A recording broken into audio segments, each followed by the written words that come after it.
దేవుని వాక్యాన్ని కొన్ని నిమిషాలు ధ్యానించుకుందాం. ప్రియ దేవుని బిడ్డలారా, ప్రకటన గ్రంథము 3వ అధ్యాయంలో 11-12 నేను త్వరగా వచ్చుచున్నాను, ఎవడును నీ కిరీటమును అపహరింపకుండునట్లు నీకు కలిగిన దాన్ని గట్టిగా పట్టుకొనుము. నీకు కలిగిన దానిని గట్టిగా పట్టుకో. జయించువానిని నా దేవుని ఆలయములో ఒక స్తంభముగా చేసేదను. అందులో నుండి వాడిక మీదట ఎన్నటికి వెలుపలికి పోడు. మరియు నా దేవుని పేరును పరలోకంలో నా దేవుని యొద్ద నుండి దిగి వచ్చుచున్నా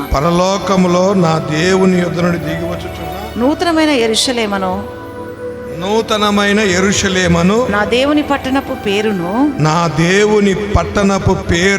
నా క్రొత్త పేరును వాని మీద వ్రాసెదను. దేవునికి స్తోత్రం, మహిమ కలుగును గాక. ప్రియ దేవుని బిడ్డలారా, ఫిలదెల్ఫియా సంఘం, ఈ ఫిలదెల్ఫియా సంఘానికి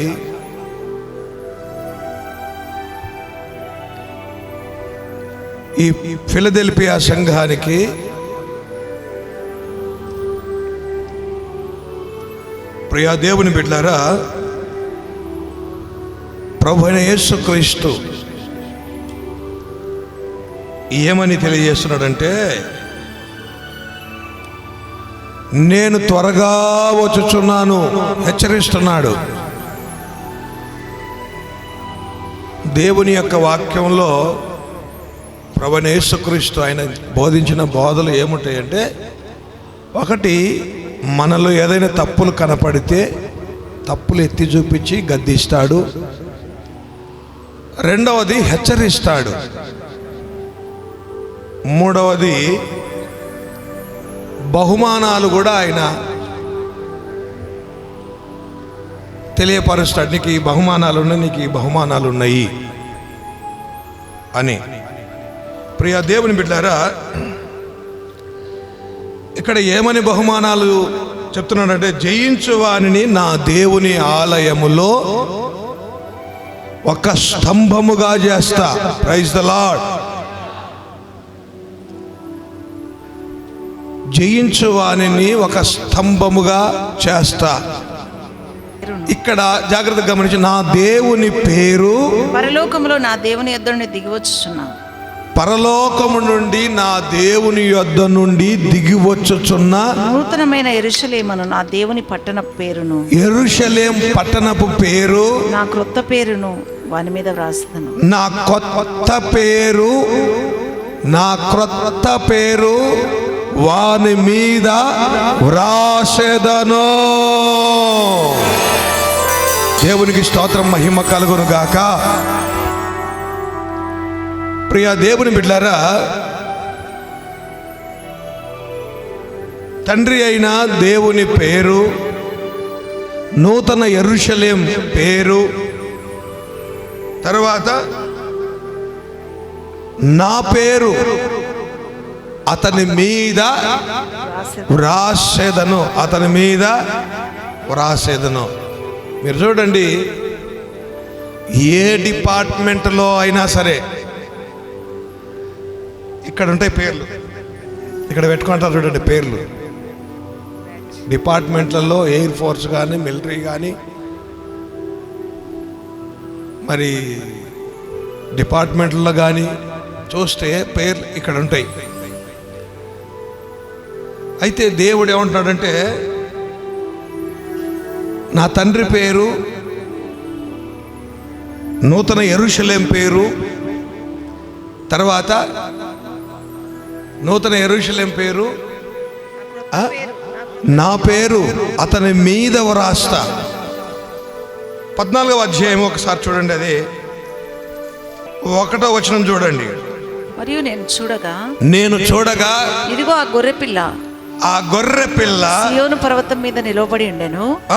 ఆయన నామమును ఆయన తండ్రి నామమును నొసళ్ళ యందు లిఖింపబడి ఉన్న ఆయన నామమును, ఆయన తండ్రి నామమును నొసళ్ళ యందు లిఖింపబడి ఉన్న నొసళ్ళ యందు లిఖింపబడి ఉన్న 144,000 మంది.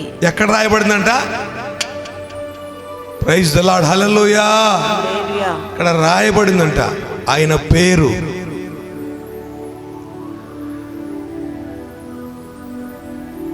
దేవుని బిడ్డారా చూడండి, ఎవరికి రాయబడుతుంది ఈ పేరు అంటే, ఎవరికి రాయబడుతుంది ఈ పేరు అంటే, తండ్రి, నూతన యెరూషలేము ప్రభువైన యేసుక్రీస్తు పేరు నొసళ్ళ యందు.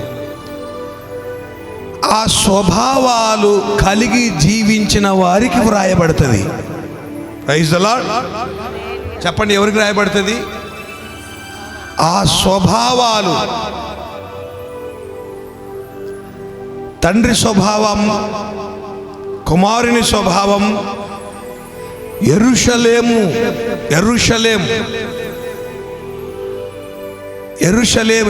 అంటేనే అర్థం ఏంటి? గట్టి చెప్పండి.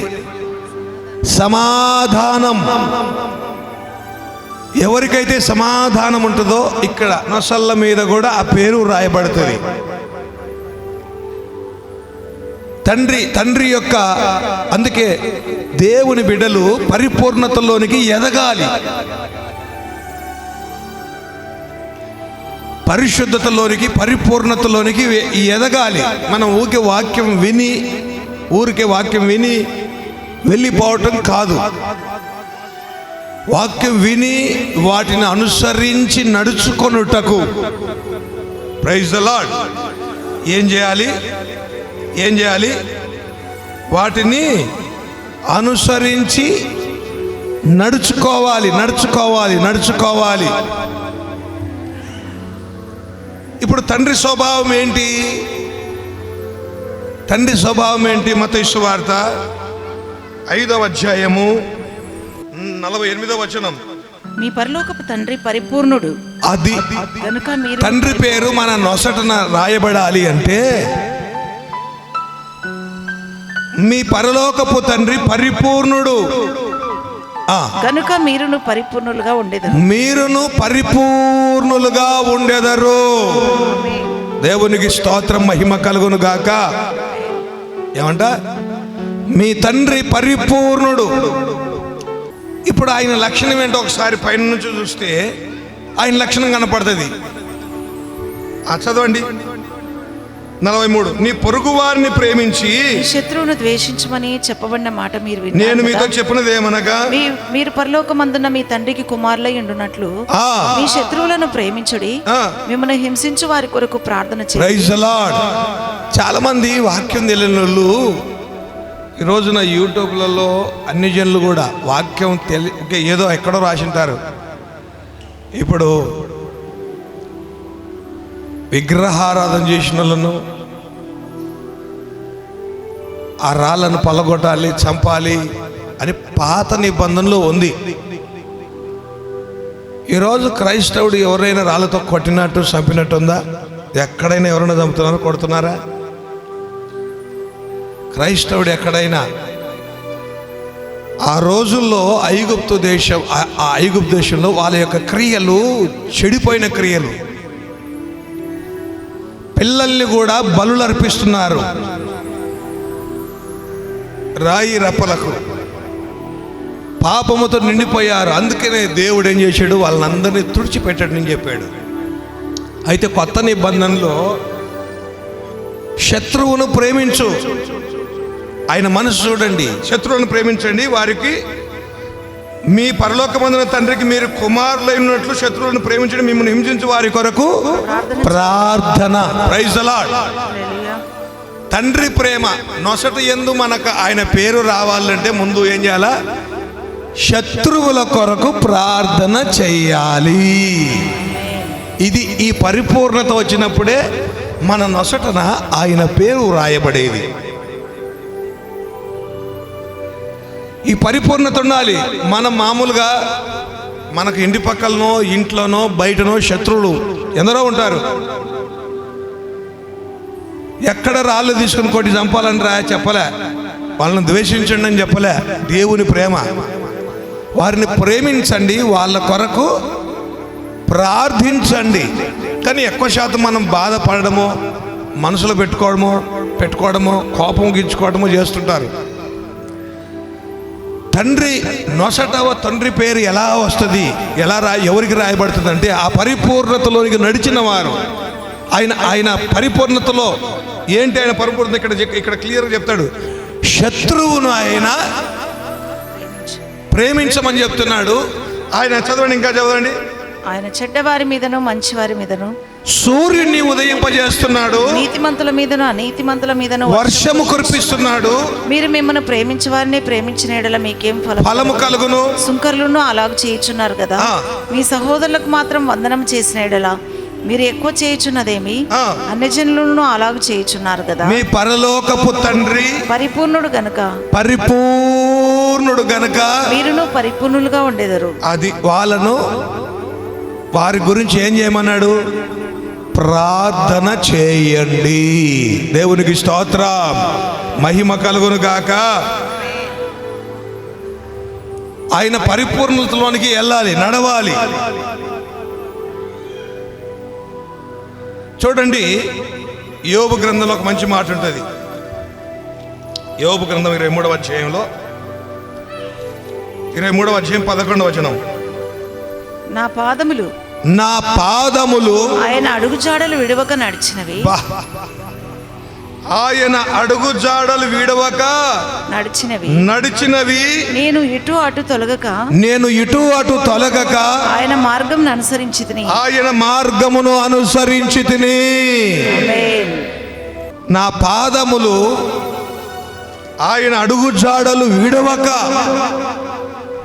నడిచినవి. నేను ఇటు అటు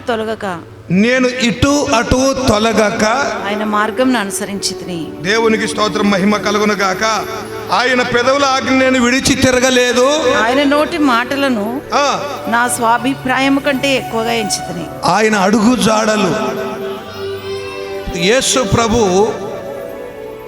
అక్కడే ఉంది, నా తండ్రి పేరు, నెక్స్ట్ నా పేరు. అతని నొసటి మీద రాయుదునంటే ఆయన అడుగు జాడల్లో నడవాలి. ఆ నడిచిన వారికి ఆ పేరు. చూడండి, పేతురు పత్రిక 1వ పత్రిక 2వ అధ్యాయం 23వ వచనం, 22, 23. ఆయన పాపము చేయలేదు, ఆయన నోటని ఏ కపటమును కనబడలేదు. ఆయన చదవండి 21. క్రీస్తు కూడా మీ కొరకు బాధపడి మీరు తన అడుగుజాడలందు నడుచుకున్నారు. అది మీరు ఆయన అడుగుజాడలు. ఎవరు అడుగుజాడలు? యేసుక్రీస్తు యొక్క అడుగుజాడలు. రావటము, ప్రార్థన ఏదో కూర్చోవటం పోవటం కాదు. ఈరోజు మనం గ్రహించుకోవాలి, నేను ఆయన అడుగు జాడలలో నడుచుకుంటున్నానా? ఆయన ఎలా ప్రార్థించేవాడు, ఎలా మాట్లాడేవాడు, ఆయన ఎలా జీవించేవాడు, ఆ స్వభావాలు మనం కలిగి ఉన్నప్పుడే ఆ పేరు. అందుకని మీకు కలిగిన దాన్ని గట్టిగా పట్టుకోండి. నా నూతనమైన యెరూషలేం పేరు. ఎందుకు యెరూషలేం పేరు అన్నాడు చెప్తా. తండ్రి పరిపూర్ణుడు గనక ఆ పరిపూర్ణత లక్షణం ఏంటి? లాస్ట్ శత్రువులను కూడా కొరకు కూడా ప్రార్థించండి. అది పరిపూర్ణత. ప్రభువైన యేసుక్రీస్తు ఆయన నడిచి చూపించాడు అడుగు జాడలు. ఆ అడుగు జాడల్లో చూడండి, అక్కడ ఆయన తన అడుగు జాడలు నడుచున్నట్లు మీకు మాదిరి ఉంచిపోయాను. ఆయన పాపము చేయలేదు. ఆయన నోటను ఏ కపటము లేదు. ఆయన దూషింపబడి బదులు దూషించలేదు. ఆయన శ్రమ పెట్టబడి బెదిరింపక న్యాయంగా తీర్పు తీర్చు దేవునికి తన్ను తాను అప్పగించుకొనెను. మనం పాపముల విషయమై చనిపోయి నీతి విషయమై జీవించినట్లు ఆయన తానే తన శరీరమందు మన పాపములను మ్రాణ మీద మోసుకొనెను. Praise the lord. అసలు ఇక్కడ యేసయ్య ఎవరి కొరకంట? మన కొరకు. ఆయన అడుగు జాడలు ఏంటంటే, యేసయ్య ఎప్పుడు తన కొరకు తాను ఆలోచించుకోలే. నేను వీరి కొరకు ఎలా ప్రాణం పెట్టాలి, ఎలా వీరిని విమోచించాలి, ఎలా వీరిని అడుగు జాడల్లో మనం నడవాలి. చాలా మందికి ఒక ఆత్మను తీసుకొని రాలేరు, ఒక ఆత్మను కూడా పట్టుకొని రాలేరు. కానీ వచ్చిన ఆత్మల దగ్గర కూర్చొని పాపాలు ఒప్పిలేరు. వచ్చిన ఆత్మల దగ్గర కూర్చొని పాపాలు ఒప్పిలేరు. యేసయ్యలో ఉన్న లక్షణం ఏంటంటే ఆయన అడుగు జాడలు. ఆయన లక్షణం ఏంటి? ఒక్క సమరయ స్త్రీ ఉంటే కూడా పోయి సువార్త ప్రకటించినాడు. ఒక్క ఆమె ఉంటే కూడా ఒక ఎర్రటెండ వేలకు పోయి సువార్త ప్రకటించినాడు. ఆయన అడుగు జాడలు. బాధింపబడి దూషింపబడి అవమానాలు పొందుకొని కూడా దూషించలేదు, అవమానపరచలేదు. కానీ చూడండి, మనము ఆయన అడుగు జాడల్లో నడవాలని మాదిరిగా పెట్టిపోయాడు. అలాంటి వారికి ఆయన నామము వారి నొసట వ్రాయబడుతుంది. Praise the Lord. నేను ఒక మాట చెప్తా ప్రియ దేవుని బిడ్డలారా, ఇక్కడ యోబు గ్రంథంలో చూడండి, అలా మాట్లాడగలిగిన వాడు యోబు. ఏమంటాడంటే యోబు, నా పాదముల అడుగులు, ఆయన అడుగు జాడలో విడువక నడిచాను. మీకు ఒక మాట చెప్తా, నేను ఒక మాట. ప్రియ దేవుని బిడ్డలారా, యోబు ఉన్న రోజుల్లో ఆయనకు ధర్మశాస్త్రం గురించి తెలిసినట్టు బైబుల్ ఎక్కడనుందా? యోబు గ్రంథంలో ధర్మశాస్త్రం ఆయనకు తెలుసు. అసలు ఎప్పటి కాలం మనిషి? ధర్మశాస్త్రానికి ముందు మనిషా, వెనక మనిషా? పోనీ ఇతనితో ఎవరైనా ఎక్కడైనా మందిరం ఉందని, అక్కడ ధర్మశాస్త్రం చదువుకోవడాలని, ఇతనికి సహవాసం ఉందని, సపోర్ట్ ఉందని బైబిల్లో రాయబడిందా యోబుకు?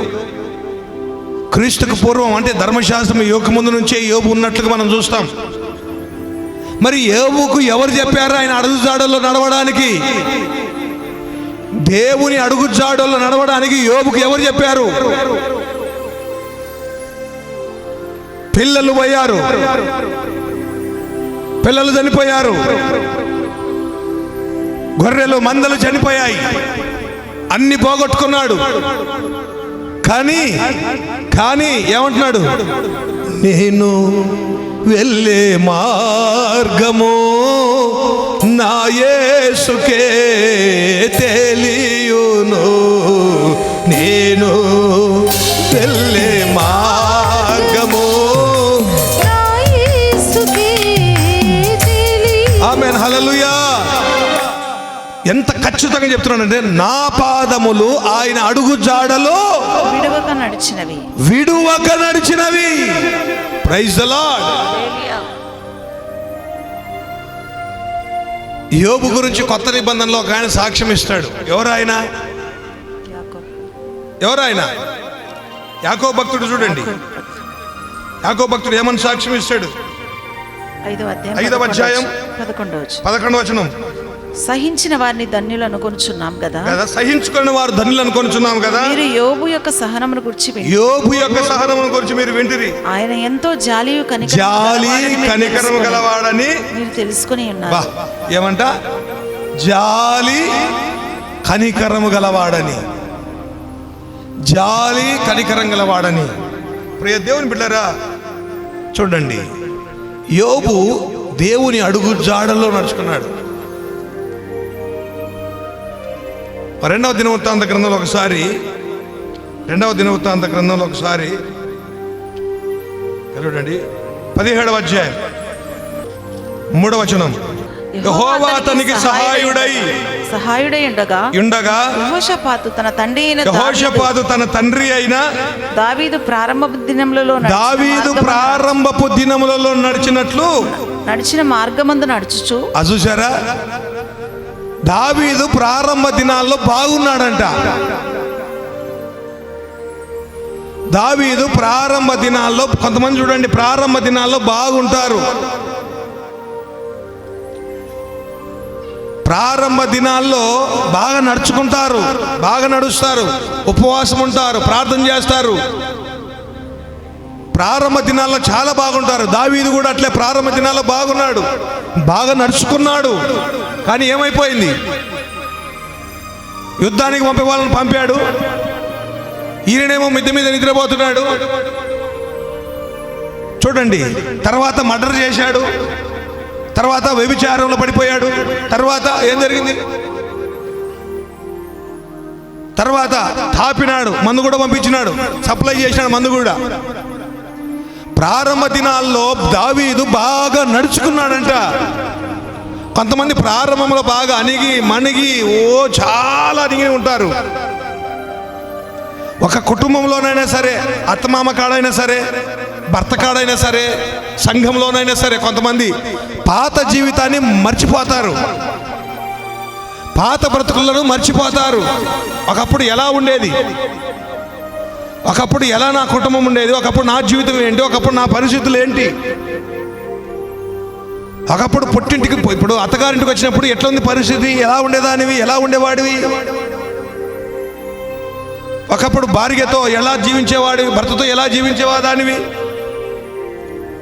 ఒకప్పుడు సంఘంలో ఎలా పరిగెత్తి పరిగెత్తి ప్రభు కొరకు నిలబడేదానివి. కొంతమంది ప్రారంభంలో బాగా నడుచుకుంటారు, రాను రాను రాను రాను రాను దేవుని బిడ్డలారా చూడండి, దావీదు ప్రారంభ దినాలలో నడిచినట్టు యెహోషాపాతు కూడా నడుచుకున్నాడంట. తర్వాత ఏమైపోయారు?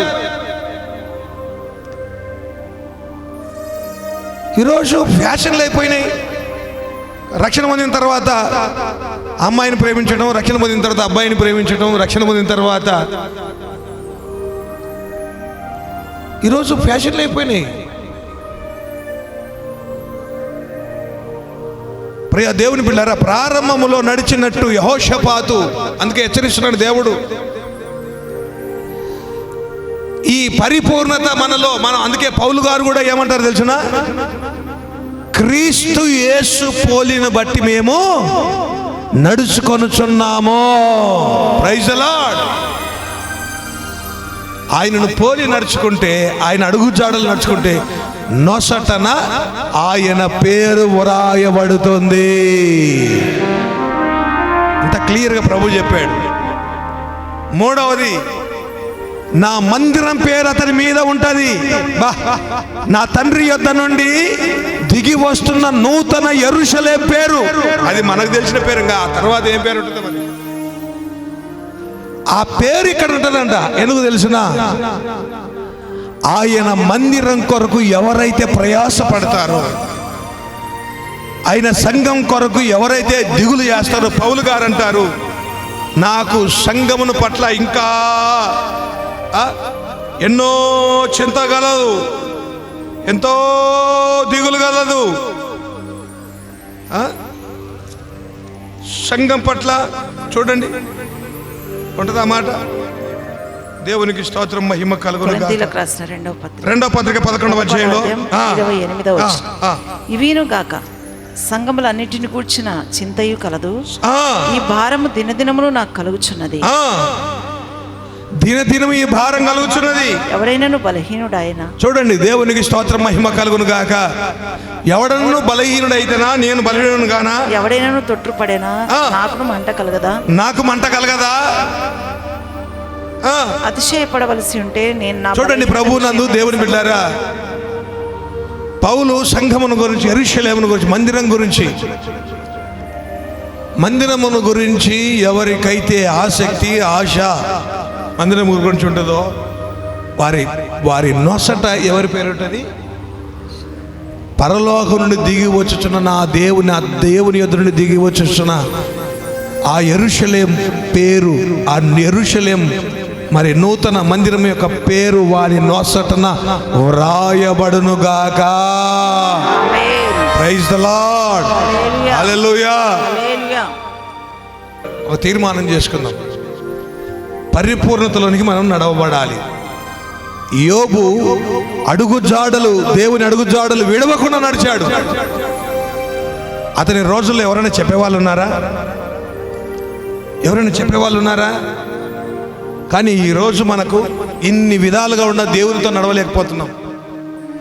ఆదికాండం 5:23లో 5:22లో చూడండి, హానోకు మెతుషాలను కన్నెను, మెతూషెలహు కన్న తర్వాత 300 ఏండ్లు దేవునితో నడుచుచు. ఎన్ని ఏండ్లు 300 దేవునితో నడుచుచు కుమారులను కుమార్తెలను కనెను. హనోకు దినములన్నీ 365 ఏండ్లు. Praise the హనోకు Lord. దేవునితో నడిచిన తర్వాత హానోకు దేవునితో నడిచిన తర్వాత దేవుడు అతన్ని తీసుకుని పోయాను కనుక దేవుడు అతనిని తీసుకొని పోయెను. ప్రియ దేవుని బిడ్డరా, దేవునితో నడిచాడు హానోకు. దేవుడు అతన్ని, హానోకు మరణం చూడకుండా వెళ్ళిపోయాడు. దేవుడు తీసుకుని దేవునితో నడవాలా. హానోకు కుమారులను కుమార్తెలను కని దేవునితో నడిచినాడు. దేవుడు అతనిని తీసుకొని పోయాడు.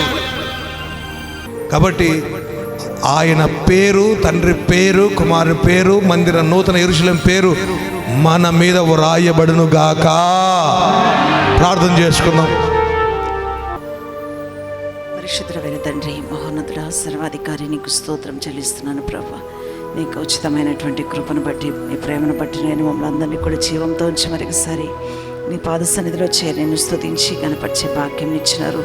ఇదిగో నాయన, అయ్యా నీ మందిరంలో మేము గడుపుతూ ఉన్నామంటే అది కేవలం నీ కృపనే నాయన. ఎంతోమందికి భాగ్యం లేదు ప్రభా. ప్రతిదినము నీ మందిరంలో దర్శించడానికి, అయ్యా ఆలయంలో నీ స్వరం వినడానికి నాయన మాకు అవకాశం ఇచ్చినందుకు నీకు వందనాలు, స్తోత్రాలు చెల్లిస్తున్నాను. జీవం కలిగిన నీ మాటల ద్వారా మమ్మల్ని బలపరిచిన తండ్రి నీకు స్తోత్రాలు ప్రభా. నిజంగానైనా ప్రతి బిడ్డ కూడా నైనా అయ్యా మరి నీ పేరును నాయన, తండ్రి యొక్క పేరును, మందిరం యొక్క పేరును, యెరూషలేము పట్టణ పేరును నొసట రాయించుకోవాలంటే నాయన పరిపూర్ణులుగా, తండ్రి పరిపూర్ణుడు అయినట్టుగా నాయన మేము కూడా పరిపూర్ణులుగా ఉండడానికి సహాయం చేయండి. శత్రువులను ప్రేమించి మరి హింసించే వారి కొరకు ప్రార్థన చేసి మనసును దయచేయమని ప్రార్థన చేస్తున్నాను. కనికరించండి తండ్రి. నీ అడుగు చాడల్లో మేము నడవాలి నాయన. ఇదిగో అటు ఇటు తొలగక నాయన, ఏ విధంగా యోబు అయ్యా నా తండ్రి నీ అడుగు చాడల్లో నడిచినాడో ప్రభా, ఆ విధంగా నాయన విశ్వాస జీవితంలో తొలగిపోకుండా అయ్యా స్థిరముగా నిలిచి నీ అడుగు జాడల్లో నడిచే కృపను అనుగ్రహించండి ప్రభా. కనికరించండి. మా ప్రియ భక్తులు ఎందరో నీతో కూడా నడిచినారు, ఏది అడ్డం రాలేదు నాయన. పిల్లలు అడ్డం రాలేదు, ఏది కూడా అడ్డం రాలేదు. ఆ విధంగా నైనా పరిపూర్ణంగానైనా నీ అడుగు జాడల్లో మేము నడిచి అయ్యా నీ నిత్యరాజ్యాన్ని స్వతంత్రించుకునే కృపను దయచేయమని ప్రార్థన చేస్తున్నాను. ఇదిగో మందిరం నాయన తండ్రి సంఘములన్నిటి గురించి చింత ఉంది అంటున్నారు పౌలు గారు. ఇక అటువంటి చింతను మాకు కూడా అనుగ్రహించండి ఆయన.